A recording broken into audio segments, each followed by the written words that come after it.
Hey everyone, Matt Sullivan from Torro Media here. Just want to kind of break down the most popular question we probably get as a web design and development agency is how much does a website cost?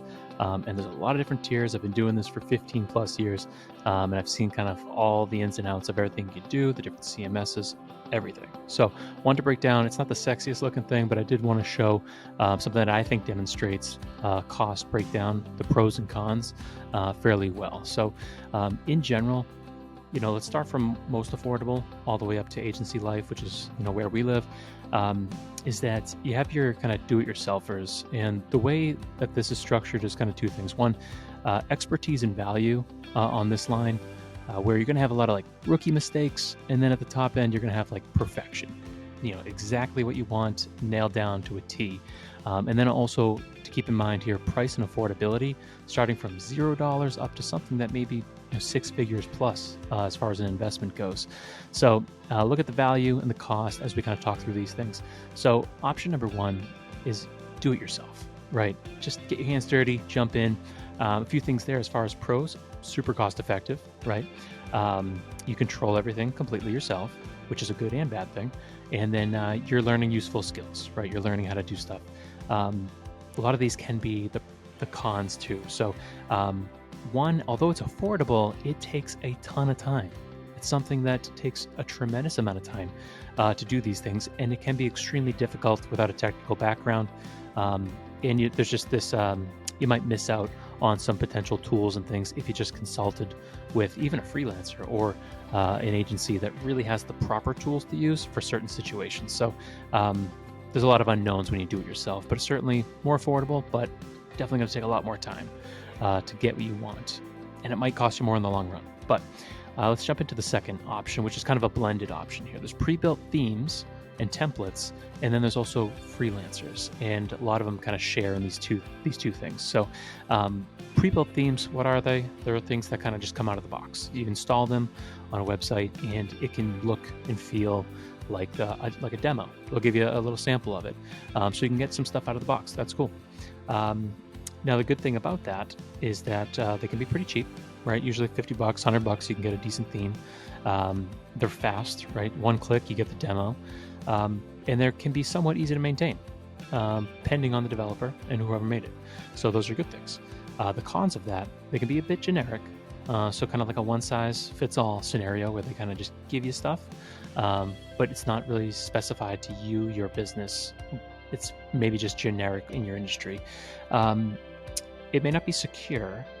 So when you install a demo, there's a lot of like plugins or other third-party things that may be involved in that. So it can be risky in that regard. I have here that there's no strategy with that. So they're not really looking at your goals, your needs, your sitemap, the different things as far as your ideal customer. You're just kind of slapping stuff together. And I said they're looking at that, meaning like maybe a freelancer, because that's typically what they use. And then the developer or whoever created it in the first place, they may abandon the theme. We've seen this really backfire recently, where things were developed a handful of years ago. People liked a theme, used it, and then it wasn't compatible with new versions of PHP. PHP 8 is here, and there's a lot of things with WordPress and other CMSs that are not compatible or haven't been prepped for 8.0. So that's been a big drawback from some themes that people have used in the past. This kind of, like I said, goes hand in hand with freelancers. So not to put them in a bucket, but in general, I have a really good feel for freelancers. I used to be one. So I kind of know how that world works, the Upworks of the world. The good things about a freelancer is that they can be experienced, maybe.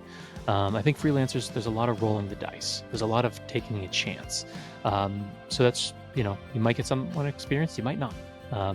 You are typically they're flexible, right? They're looking for work, needing work, which can backfire too.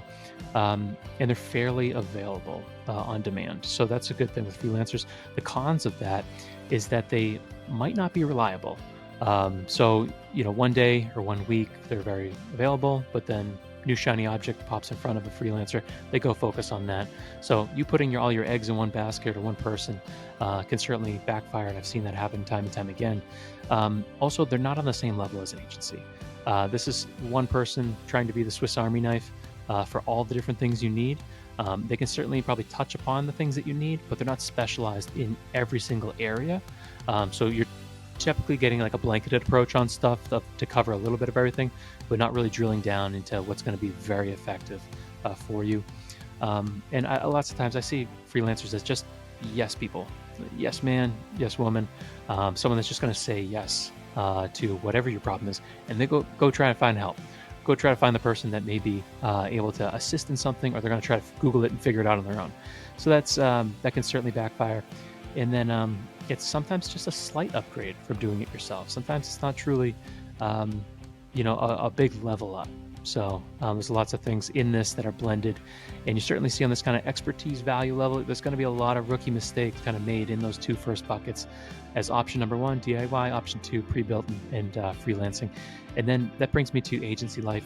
That brings me to what we offer here at Torro Media and a lot of other agencies. We're not the only ones.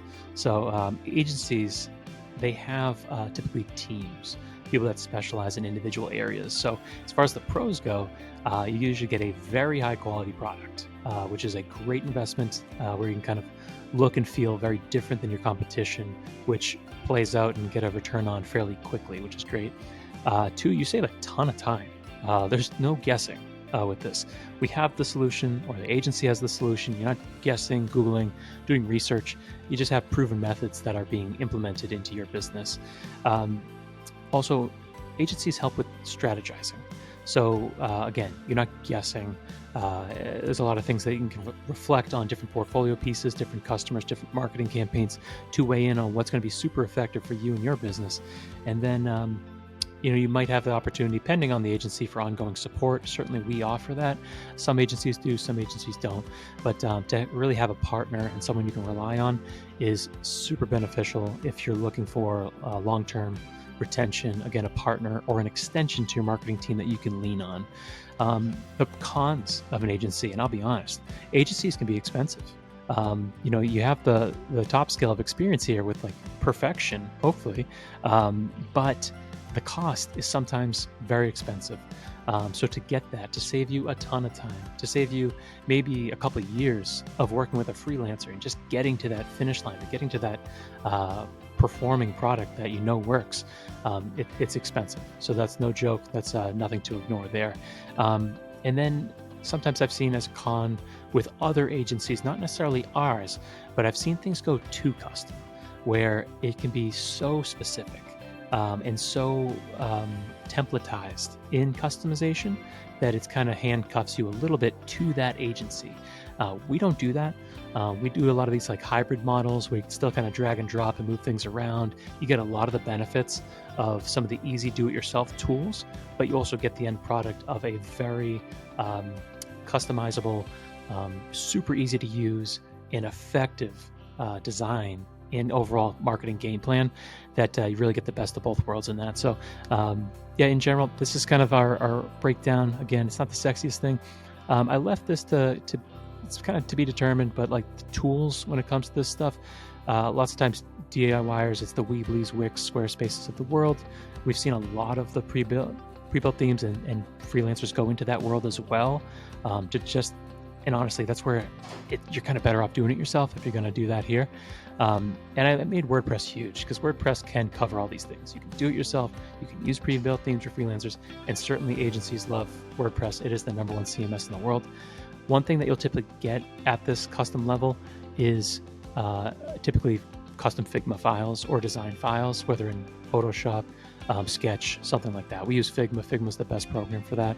And then you might have some other CMS tools at a higher level that fully encompass the company in your entire ecosystem. So like HubSpot, it's not just a CMS. It can be a CRM. It can be a marketing tool. It can do a lot of other things. So typically when you get into a more expensive stuff, you're taking this holistic approach to all of your marketing, all of your digital assets, and utilizing it under one roof. So there's certainly tools like that at the high end here. So hopefully this was helpful in breaking down the pros and cons of all the different pricing when it comes to how much does a website cost. But if you have any questions, feel free to inquire. But hopefully you found this helpful. Thanks.